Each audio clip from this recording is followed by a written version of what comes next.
Some say that each generation of music is best defined by the amount and quality of classics that it produces. Occasionally, an album may seem like it's on track for legendary status, then it suddenly falls off the face of the earth. In the opposite incidence, an album may fail to make even the faintest of splashes on the music industry at first, then it suddenly explodes into popularity and earns the right to call itself a cult classic. A few bands in music's complex and detailed history have the great fortune of falling into immediate fame with a critically acclaimed international smash hit record. Some iconic bands did not have this luxury, however, and had to wait years, even decades, before their work received the credit and praise they deserved. I am Kirsten from WhatCulture, and these are 9 failed albums that became cult classics. Number 9, Megadeth, Killing Is My Business and Business Is Good. When Dave Mustaine was kicked out of a young up-and-coming thrash band called Metallica in the early 80s, it seemed that he would become a footnote name in the careers of an ultra-famous metal band. Evidently, this proved to be completely false, as Mustaine struck back at his former bandmates by forming the now legendary thrash tyrants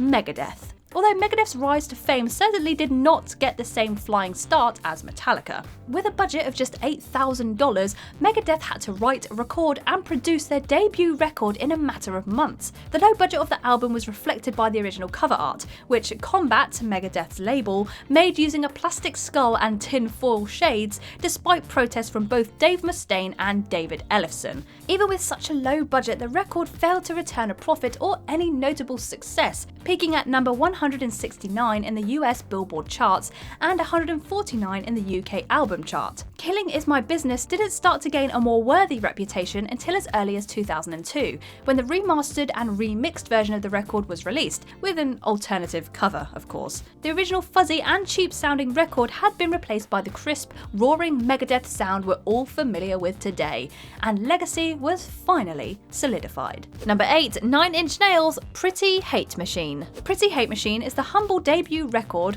from the industrial rock behemoths 9 Inch Nails. As the album that kickstarted one of the biggest careers in industrial music history, it seems hard to believe that this record had such a mixed reputation for so long. 9 Inch Nails frontman Trent Reznor was initially signed by TVT Records as a solo act after they received his self-recorded demo in early 1989. Reznor worked with a number of producers and recruited a handful of musicians for the official recording, although he did most of the recording by himself, which mainly consisted of re-recorded versions of the demo tracks. Pretty Hate Machine peaked at number 75 on the US Billboard charts, which certainly isn't bad for an independently released debut record, but the record's issues were more deep-rooted than this, with one critic calling the album a parody of New Order. When talking about the recording process in a 1991 interview, Reznor went on record saying it totally sucked, and then it made him feel withdrawn and introverted. However, the album quickly gained a huge underground following in 1995, and it became one of the first independent records ever to achieve platinum certification in the US. Number 7, Magazine, Real Life. Released among a thick cloud of punk rock classics in 1978, it's easy to see why Real Life struggled to gain such notable attention or praise upon its unveiling to the world. Even though calling this album a failure is possibly quite harsh, its initial impact on the scene is still dwarfed massively by its current cult classic stature. As the debut record from post-punk and new wave band Magazine, Real Life took the idea of punk rock and completely changed its perspective and message. The raw, adrenaline-pumping 2 minutes of fury pump rock aggression had been replaced by an atmospheric, broader-sounding tone. At the time, this was an extremely progressive record, and it still holds up today, peaking at number 29 in the UK album charts, and the lead single Shot by Both Sides just missed out on a place in the UK Top 40 singles chart. The legacy of this album has grown far beyond this initial moderate success, and is considered by many music journalists and critics as an essential record in music history. It's also viewed as an integral release in the history of post-punk, and a key figure in the subgenre's formation in the early 80s. Number 6, The Clash, The Clash. Held by some of the best punk groups of all time, The Clash were iconic figures in the genre for some years, before slowly evolving into a more radio-friendly commercial rock style. The foundation of The Clash's career were laid in 1997 by their self-titled debut record, but at the time of its release there was little evidence that The Clash had a bright future ahead of them. The content of the record was considered far too controversial for airplay by most radio stations, meaning the band missed out on vital exposure. Songs such as Remote Control, I'm So Bored with the USA, USA and White Riot struck nerves with some fans, but the album still managed good reviews from critics despite missing out on the top 10 in the UK albums chart. The Clash didn't chart in the US until 1979 due to its delayed release, and even then it only peaked at 126 in the US Billboard chart. However, the Clash quickly gained a large following thanks to the records that followed, such as Give 'Em Enough Rope and London Calling, meaning their debut record soon started to gain traction among fans. The Clash is now a certified gold record in both USA and Britain. Number 5. Bad Brains, Bad Brains.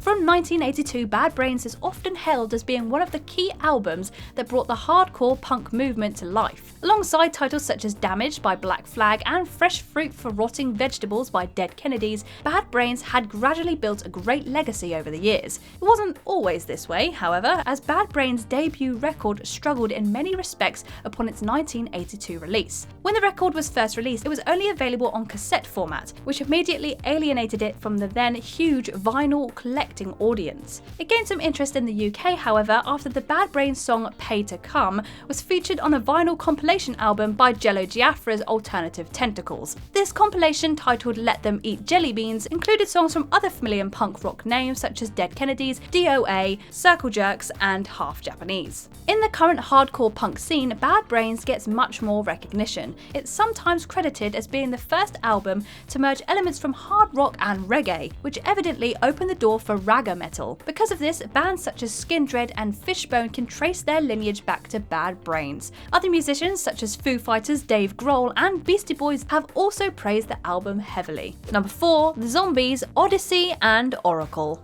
As the oldest record to feature on this list, Odyssey and Oracle has to persevere through multiple decades to earn its reputation as a cult classic. This status is made even more impressive considering the lukewarm reception the album received upon its initial release in 1968. With the majority of the album being recorded at Abbey Road, expectations for the album's performance upon release were high. Sadly, the Zombies' second studio album bombed with critics and didn't perform much better among fans. The band's debut full-length record from 1965, titled Begin Here, had clearly set the bar too high for fans after it was, at the same time, compared to albums such as Rubber Soul by the Beatles. However, 1969 saw the single Time of the Season suddenly become a huge hit in North America, seemingly out of the blue. The album itself failed to chart, but the single managed to reach number 1 in the Canadian singles charts and number 3 in the US Billboard Hot 100 chart. This shock success was too little, too late, however, as the Zombies split up shortly before the album was released,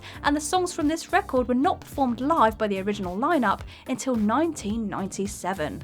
Number 3. David Bowie, the man who sold the world. Few artists in music history can claim to have covered such a diverse range of genres as David Bowie. Throughout his decorated career, Bowie released 27 studio albums in a recording career spanning for almost 50 years. In that time, Bowie made some famously groundbreaking records that had an instant impact on music and pop culture as a whole. However, one of these instant classic mainstream radio dominating records was not 1970's The Man Who Sold the World. As Bowie's third studio record, this was his final release before he was launched to superstardom by 1971's Hunky Dory. Upon its initial release, The Man Who Sold the World failed to chart anywhere and received mixed critical reception, especially in the UK. As Bowie's hidden treasure at the time, this album had to wait a further 2 years before it started to gain traction, making it to number 24 in the UK album charts upon its 1972 re-release. However, success in the US had to wait further still, as the same re-release only managed to reach 105 in the US Billboard chart. However, the modern music scene views this album as iconic and is seen by some as the first of Bowie's classic albums. It's also been credited as a huge influence on artists such as Gary Newman, The Cure, and Susie and the Banshees.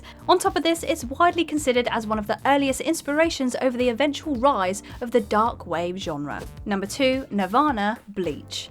It's hard to believe this now platinum-selling release hardly made a splash in 1989, considering the monumental career it sparked. Featuring the band's first single, Love Buzz, Bleach was the band's debut album and hit record store shelves on the 15th of June 1989. Nirvana's record label, Sub Pop, had only requested an EP from the band following the release of Love Buzz as a single, but the band insisted on releasing a full studio record. Initially, Nirvana's decision to go all out with a full record backfired massively as sales dropped. Despite receiving generally good reviews from the handful of critics who covered it, Bleach managed a meagre return in sales and didn't make it into any charts. However, the cult classic appeal of this album began when Nirvana broke into the mainstream rock spectrum with their second album, Nevermind, in 1991. Naturally, this colossal grunge rock classic not only elevated the band to astonishing heights of fame, but also increased the reputation of their small back catalogue. The 1992 re-release of Bleach made it into the top 50 of albums charts around the world, reaching number 89 in the US Billboard charts. Fun fact, Nirvana started recording Bleach on Christmas Eve 1988. Number 1. The Velvet Underground, and NICO.